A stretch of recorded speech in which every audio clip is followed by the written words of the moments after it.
నన్ను ఎంత ప్రేమిస్తున్నారో దానికంటే ఎక్కువగా పిచ్చి పిచ్చిగా ప్రేమిస్తున్నాను మిమ్మల్ని. Thank you.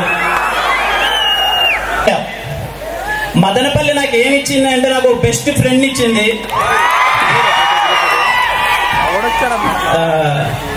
ఈరోజు కిరణ్ అబ్బవరం అనేవాడు ఇలా నిల్చుకొని ఇలా ఉన్నాడు అంటే is one of the main reason. Vishwas bhai ఎప్పుడు అంటే ఇంకా బెస్ట్ ఫ్రెండ్ అనమాట. నేను ఆయనతో సినిమా తీస్తానంటే నేను ఎప్పుడో ఫస్ట్ లోనే ఫిక్స్ అయిపోతా, ఈ సినిమా నాకు హిట్ పడిపోయిందిరా అని చెప్పి. ఎస్ఆర్ కళ్యాణ మండపం చేసినప్పుడే అతనితో లవ్ లో పడిపోయా, ఇతను ఎప్పుడు ఇతనితో చేయాలని. తర్వాత నాకు వినరో భాగ్యం విష్ణు కదా మళ్ళీ హిట్, తర్వాత కా అది పెద్ద హిట్, ఇప్పుడు దిల్రూబా ఖచ్చితంగా అది హిట్ అవుతుంది. రాబోయే 3 సినిమాలలో 2 సినిమాలు ఆయన DOP. Thank you so much Vishwas భయ్య. నాకు మదనపల్లి ముందు చాలా ఇష్టం, ఇతను పరిచయం అయిన తర్వాత ఇంకా ఇష్టం. Thank you so much.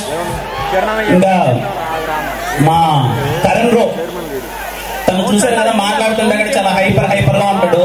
సినిమాలో డైలాగులు కూడా అలాగే చాలా హైపర్ గా, చాలా సూటిగా, స్ట్రైట్ గా ఉంటాయి. మీ అందరికి చాలా బాగా నచ్చుతాయి. ఈ సినిమా కోసం చాలా కష్టపడ్డాడు, 3 years వెయిట్ చేశాడు. ఖచ్చితంగా ఈ సినిమా తన పేషెన్స్ కి, తనకి సినిమా అంటే తనకున్న ఇష్టానికి ఈ సినిమా చాలా పెద్ద హిట్ అవ్వాలి, తను చాలా పెద్ద డైరెక్టర్ అవ్వాలి. థ్యాంక్ యూ కరణ్ రో, థ్యాంక్ యూ సో మచ్.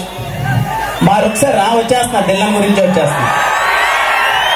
10 నుంచి ఒకటే గొడవ, నా పేరు పలకడం రాదు, నీకు నా పేరు పలకడం రాదు, నాది రుక్సార్ అంట, నాకేమో రుక్సర్ అని వస్తుంది. Rukshar. Thank you Rukshar for being so sweet. చాలా హ్యాపీగా అనిపించింది దీంతో వర్క్ చేయడం. మా ఇద్దరి పేరు మీకు ఖచ్చితంగా నచ్చుతుంది. రేపు స్క్రీన్ లో అంజలి అండ్ సిద్ధు గొడవ పడుతూనే ఉంటారు, ఆ గొడవ మీకు చాలా బాగా నచ్చుతుంది. ఖచ్చితంగా మీరు ఎంజాయ్ చేస్తారు. Thank you Rukshar. అలాగే మా ప్రొడ్యూసర్స్ రవెన్న ఈ సినిమా కోసం చాలా ఎఫర్ట్స్ పెట్టారు, చాలా వెయిట్ చేశాడు, తన శక్తికి మించి కష్టపడ్డాడు. తన కోసం ఈ సినిమా చాలా పెద్ద హిట్ అవ్వాలి. అలాగే Saregama, entire team of Saregama, thank you so much for your unconditional support. ఈ సినిమా ఇంత బాగా రావడానికి అన్ని విధాల థ్యాంక్ యూ సో మచ్.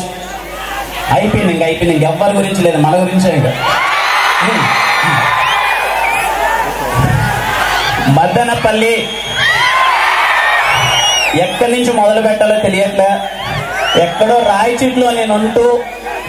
రాయచీట్లో ఉంటూ అరే మన క్లైమేట్ చాలా వేడిగా ఉందిరా, ఏం చేయాలరా అంటే బెంగళూరుకి వెళ్ళేంత డబ్బులు మన దగ్గర లేదు, మదనపల్లి దగ్గరే ఉంది కదా.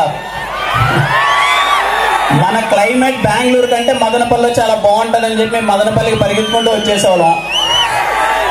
అమ్మాయి ఎవరైనా సరే ఐ లవ్ యూ చెప్తే ఫస్ట్ పైకి వేసుకొని వచ్చేది ఆర్స్లీన్స్కే. అలా ఆర్స్లీన్స్ పైకి వచ్చి అది తప్పులో ఒప్పులో తెలియదు కానీ చాలా చేసాం. పర్లేదు, లైట్ అయింది కదా. అయితే ఎప్పుడైనా బట్టలు కొనుక్కోవాలంటే మదనపల్లిలో అయితే చాలా తక్కువకు దొరుకుతాయి, చాలా బాగుంటాయి, బ్రాండెడ్వి దొరుకుతాయని చెప్పి బైక్ వేసుకొని మదనపల్లికి వచ్చేసేవాళ్ళం. మదనపల్లిలో బట్టలు కొనేవాళ్ళం. అరే మంచి దోశలు తినాలంటే హరి అన్న దోశలకు వచ్చి తినేవాళ్ళం. అలాగే ఏదైనా చికెన్ పకోడా, ఇక్కడ నాకు ఎన్టీఆర్ సర్కిల్ దగ్గర స్టార్ చికెన్ పకోడా చాలా ఇష్టం. ఎప్పుడైనా చికెన్ పకోడా తినాలనిపిస్తే అక్కడ తినేవాళ్ళం. సినిమాలంటే ఇంకా మదనపల్లి గురించి చెప్పక్కర్లేదు. ఎనీ టైం అరే 50th డే తర్వాత కూడా నాకు గుర్తుండి, నేను బీటెక్ సెకండ్ ఇయర్ లో ఉన్నప్పుడేమో మదనపల్లికి ఒకసారి సినిమా చూద్దామని వస్తే దమ్ము సినిమాకి వెళ్ళాను నేను. 75th day Madanapalle Ravi theatre దమ్ము 75th డే హౌస్ఫుల్. నాకేం అర్థం కాలేదు. నేనేమనుకున్నానంటే ఏదో ఖాళీగా ఉంటుంది అన్న మూల కూర్చొని ఏదన్నా వెళ్ళిపోదాం అనుకున్నా. వచ్చి చూస్తే అసలు దమ్ము theatre completely, Ravi theatre completely full అనమాట. అప్పుడు అర్థమైంది నాకు మదనపల్లి వాళ్ళకి సినిమా అంటే ఎంత పిచ్చి అని చెప్పి. ఎలాంటి సినిమా అయినా సరే మదనపల్లి మినిమం ఆక్యుపెన్సీ ఉంటుంది. I'm so happy. అలా మదనపల్లి థియేటర్లలో సినిమాలు చూడడానికి ఇక్కడికి వచ్చి బెంగళూరు చదువు అయిపోయిన తర్వాత బెంగళూరుకి వెళ్ళాను. బెంగళూరులో జాబ్ చేసేటప్పుడు ఎప్పుడు రాయచూటి నుంచి బైక్ వేసుకొని బెంగళూరుకి ఒక 50 సార్లు వెళ్ళింటా. వెళ్ళేటప్పుడు ఎప్పుడు మదనపల్లి దారిలో నుంచి వెళ్ళేవాడిని. ఎప్పుడు ఒకటే థాట్, అరే జాబ్ కాదు ఏదో సాధించాలి, జాబ్ వద్దు ఏదో సాధించాలి, ఏం చేయాలరా అని చెప్పి ఇదే రోడ్లలో రాయచూటి నుంచి బెంగళూరుకి మదనపల్లి దాటుకుంటే వెళ్ళే ప్రతి ఒక్కసారి నేను ఆలోచించుకున్నాను ఏదో సాధించాలని చెప్పి.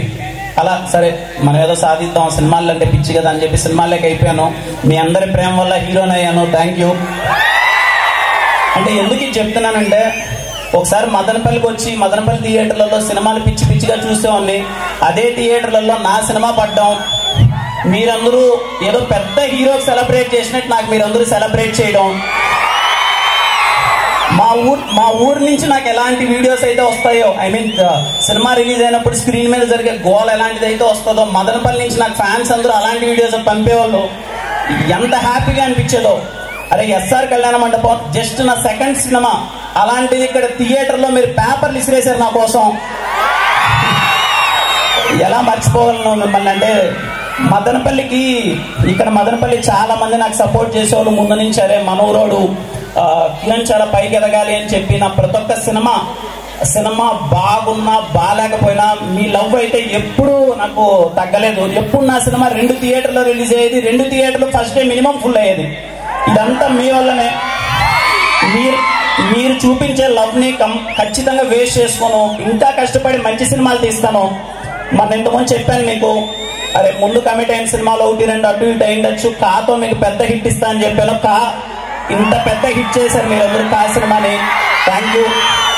అలాగే ఇప్పుడు చేయబోయే సినిమాలన్నీ చాలా అంటే చాలా బాగుంటాయి. ఎప్పుడు మిమ్మల్ని దృష్టిలో పెట్టుకునే చేస్తూ ఉంటాను అనమాట. అరే నన్ను ఇంతగా ఇష్టపడుతున్నారు, నేను ఇంకెంత కష్టపడాలి అని చెప్పి. రాబోయే సినిమాలు మరింత బాగుంటాయి. మీరు చాలా అంటే చాలా బాగా ఎంజాయ్ చేస్తారు. I'm waiting. ఆ సినిమా ఏంటప్పుడు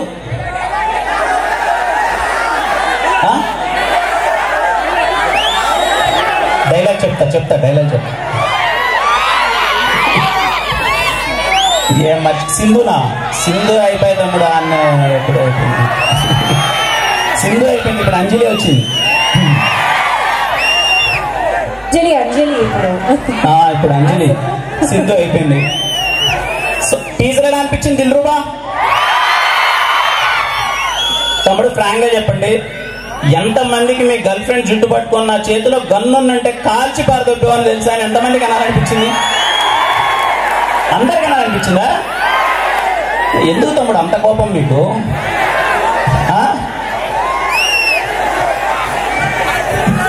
మీకు అనిపించిందమ్మా ఎప్పుడన్నా చేతిలో గన్నున్నంటే కాల్చి పారదొప్పేవని విన్నానే? ఆ అమ్మాయి పాపం ఎంత లేసి మరీ చెప్తుంది. అమ్మాయికి అమ్మాయి బాధ ఎవడో అసలు అంజలి డైలాగ్ కదా, అది నువ్వే చెప్తావా? చెప్పు. దిల్రూబా సాంగ్ ఎలా అనిపించింది? అగ్గిపుల్లే సాంగ్. ఇకపై ఇదిగో మీరందరూ, అందరికీ గర్ల్ ఫ్రెండ్స్ ఉన్నారు కదా, ఇదిగో ఇలాంటి మాటలొద్దు, నేను నమ్మను. ఎవరికి తమ్ముడు ఈరోజు అందరూ గర్ల్ ఫ్రెండ్ లేరంటే ఇంక అమ్మాయిలు ఏమైపోతున్నారు తమ్ముడు? నేను నమ్మను తమ్ముడు, చెప్పండి. ఇదిగో మీ గర్ల్ ఫ్రెండ్కి ఈ పాట పంపించండి, సరేనా? ఇమ్మీడియట్ గా అందరూ ఈ పాట నిజంగా లేరా? ఈ పిల్లోడు చూడు, ఈ పిల్లోడు ఎన్ని ఇయర్స్ నేను ట్రై చేస్తున్నాం. 10th క్లాస్ లో మళ్ళీ ఇంటర్ లేదు, కాలేజ్లో లేదా? దేవుడు కూడా కాపాడలేడు తమ్ముడు మిమ్మల్ని. కొంచెం ఎవరన్నా అమ్మాయి ఏదైనా టిప్స్ తెలుసుకోవచ్చు కదా ఎలా పడేయాలని చెప్పి. ఇప్పుడు అమ్మాయిలు ఏం చేస్తే పడుతున్నారు? ఇదిగో మీరు వెళ్ళి, ఇదిగో నాకు 10th క్లాస్ నుంచి గర్ల్ ఫ్రెండ్ లేదు, నేను ఒక అమ్మాయి కోసం వేచి చూస్తున్నాను, రాత్రిపూట నిద్ర పట్టట్లేదు అని ఒక అమ్మాయితో చెప్తే అసలే పడరు. మీరేం చెప్పాలంటే, నేను ఆల్రెడీ 2 సార్లు 2 అమ్మాయిలు ప్రేమించాను, వాళ్ళిద్దరు నాకు బ్రేకప్ చెప్పారు, నువ్వు 3వ దాని అవుతావు అంటే మేబీ వర్కౌట్ అవ్వచ్చేమో. అలా ట్రై చేయండి కొంచెం. ఇవాళ రేపు అమ్మాయికులకు ఏడబడుతుంది.